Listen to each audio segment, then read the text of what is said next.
మాట్లాడాల్సిందిగా కోరుకుంటున్నాం.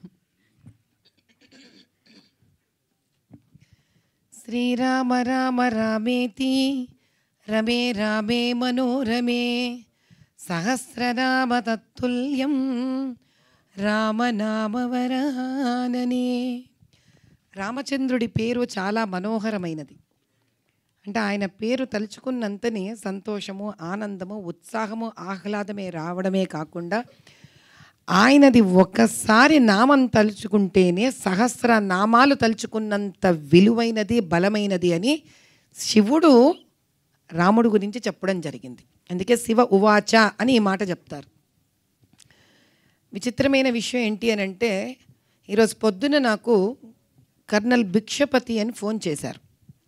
ఆయన అన్నారమ్మా, మీకు 2 విషయాలు చెప్పాలి తల్లి, చాలా ముఖ్యమైనవి అని. ఏంటండి అని అంటే, ఆయన ఎవరో నాకు తెలీదు, నేనెవరో బస్ ఆయనకు తెలిసి ఉండొచ్చు. నంబర్ ఎక్కడి నుంచో తీసుకొని నాకు ఫోన్ చేశారు. కాశ్మీర్లో అంట వీళ్ళు ఆర్మీ మిలిటరీ ఫోర్సెస్ ఉన్నప్పుడు రాళ్ళు ఇసిరేవాళ్ళంట. అప్పుడు వాళ్ళకి ఏం చేశారంటే, మొఖాల మీద విసురుతుంటే ఫేస్ షీల్డ్స్ ఇచ్చారంట. ఫేస్ షీల్డ్స్ ఇచ్చారు కదా అని వీళ్ళు ఏం చేసేవాళ్ళు, అక్కడ ఉండేవాళ్ళు మోకాళ్ళ మీద రాళ్ళు ఇసిరేవాళ్ళంట. అప్పుడు వాళ్ళకు ప్యాడ్స్ ఇచ్చారంట మోకాళ్ళకి. మోదీ గారు ఎప్పుడైతే ఆర్టికల్ 370 ఎత్తేసారో రాళ్ళు వేసేవాళ్ళు లేరంట, 2 స్టోర్ రూమ్కి వెళ్ళిపోయాయంట. అంతకన్నా చాలా పెద్ద విషయం ఉంది. ఇది వరకు వాళ్ళకి అక్కడ 96 బెటాలియన్లో వాళ్ళకుండే హాస్పిటల్లో రోజుకి కిలోల బుల్లెట్స్ వీళ్ళు మన ఆర్మీ వాళ్ళు పాప వచ్చేవాళ్ళు, వాళ్ళకి తీస్తూ ఉండేవాళ్ళు. ఈరోజు అక్కడ డాక్టర్స్కి వర్క్ షట్ డౌన్ అయిపోయి వాళ్ళని ఇంకొక చోట రీహాబిలిటేషన్ సెంటర్స్కి పంపించేశారంట. అంటే ఒక వ్యక్తి ధర్మం కోసము నిస్వార్థంగా నిలబడిన నాడు ఎంత మార్పుని 75 సంవత్సరాలుగా ఇంకా ఇది మనది కాదేమో, ఈ దేశం మీద ఉన్న ఈ కిరీటం కానీ ఆ తలకాయ, ఈ దేశానికి తలకాయ ఎలా కనిపిస్తూ ఉంటుంది మనకి కాశ్మీర్, ఆ పైన ఆ వంకర ఉండేది, ఆ చక్కడిది ఒక కిరీటంలా ఉంటుంది మనం కరెక్ట్గా కనుక చూడడం జరిగితే.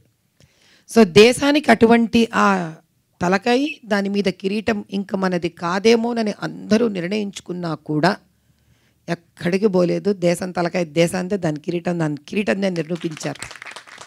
అటువంటి అద్భుతమైన కర్మ యోగి మోదీ గారు.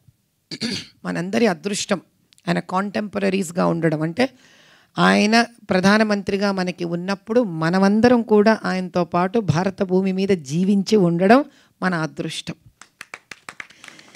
అయితే రామ జన్మభూమికి ఉన్న గొప్పతనం ఏమిటి అని అంటే, ఎంతోమంది దేవుళ్ళు, ఎన్నో పరంపరలు ఇక్కడ ఉన్నాయి.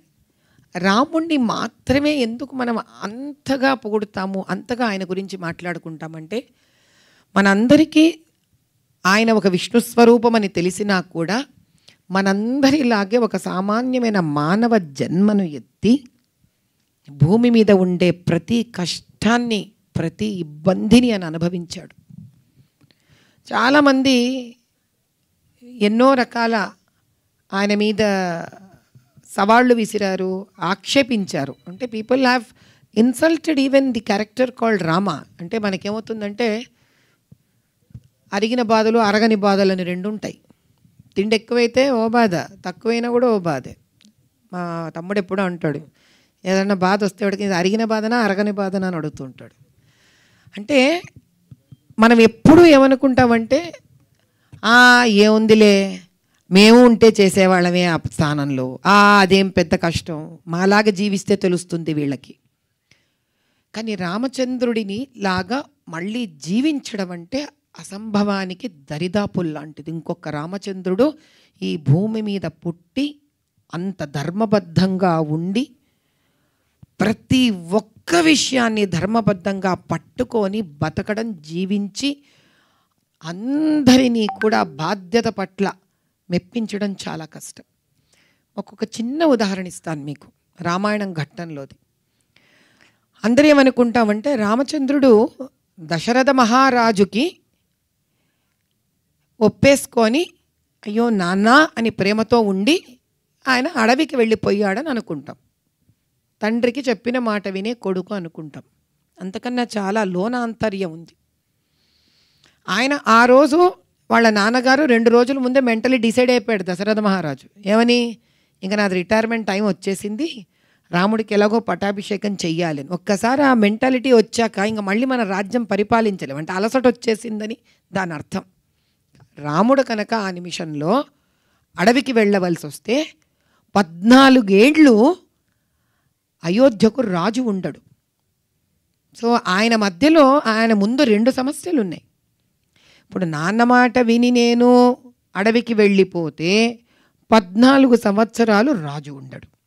So that's very dangerous. ఎవడన్నా వచ్చి దాన్ని ఆక్రమించుకోవచ్చు. మిగతా వాళ్ళందరూ చిన్నవాళ్ళు.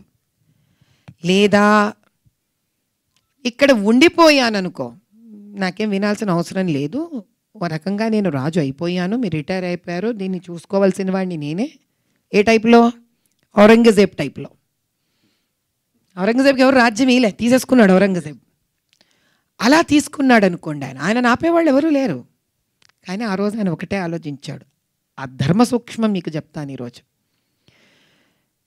ప్రతి ఒక్కడు రాజు ఆజ్ఞకు బద్ధుడు. First you have to be a good citizen. ఆ రోజు రామచంద్రుడైనా ఈరోజు మనమైనా. సో రామచంద్రుడు ఒకటే ఆలోచించాడు, నేను ఫస్ట్ ఎవరు? రాజు కొడుకుని కాదు, రాజు రాజే. రాజు తర్వాత ప్రతి ఒక్కళ్ళు సిటిజన్స్ ఫస్ట్, తర్వాత నెక్స్ట్ రిలేషన్షిప్ వస్తుంది. ఈరోజు కనుక నేను ఒక చక్కటి నాగరికుణ్ణి కాలేకపోతే, ఒక చక్కటి సిటిజన్ని నేను కాకపోతే రాజ్యాన్ని తీసేసుకుంటాను.